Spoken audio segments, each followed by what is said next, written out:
Folks, do you have any idea what this clown's doing? There's nothing smart about you, Joe. 47 years you've done nothing. Let's have this debate. Now at noon, a war of words during the first presidential debate in Cleveland last night. It was the voters' first chance to see the two candidates head-to-head. Good afternoon. I'm Maribel Rodriguez. A day after their first presidential debate, the two presidential candidates are hitting the campaign trail today. CBS 4's Natalie Brand is live in Washington, D.C. with the latest. Natalie?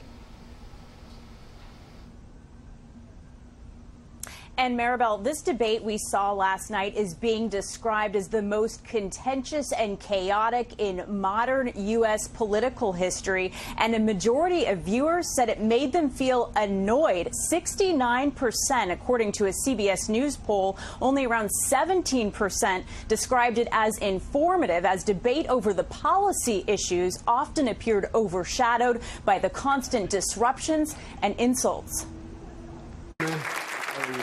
The first presidential debate was marked by chaos, personal insults, and interruptions, more than 70 of them. Everybody knows he's a liar. But you I just want to make sure. Joe, you're the liar. The two candidates sparred over health care. He wants to get rid of the Affordable Care Act. What is the Trump health care plan? Well, first of all, I guess I'm debating you, not him. I'm cutting drug prices. They also clashed over the economy and the coronavirus. People want their schools open. They don't want to be shut down. You can't fix the economy until you fix the COVID crisis. President Trump denied a New York Times report that he paid only $750 in federal income taxes in 2016 and 2017. I paid millions of dollars in taxes, millions of dollars of income tax. Show us your tax returns. I went. You'll see it as soon as it's finished. You'll see it.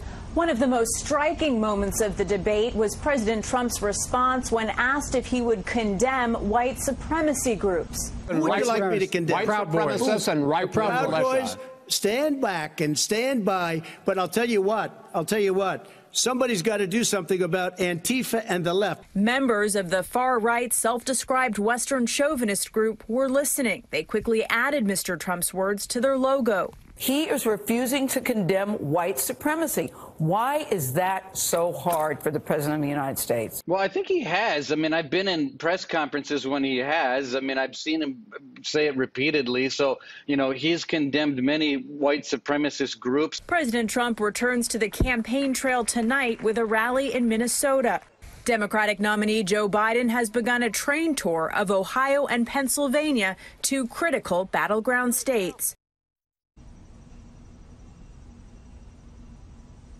And looking ahead, the vice presidential debate is 1 week from today in Salt Lake City. And then the next presidential debate is in Miami, October 15th. That one will be a town hall style format with the candidates taking questions from undecided voters in South Florida. And we'll have to see, Maribel, if a different format elicits a different dynamic on stage.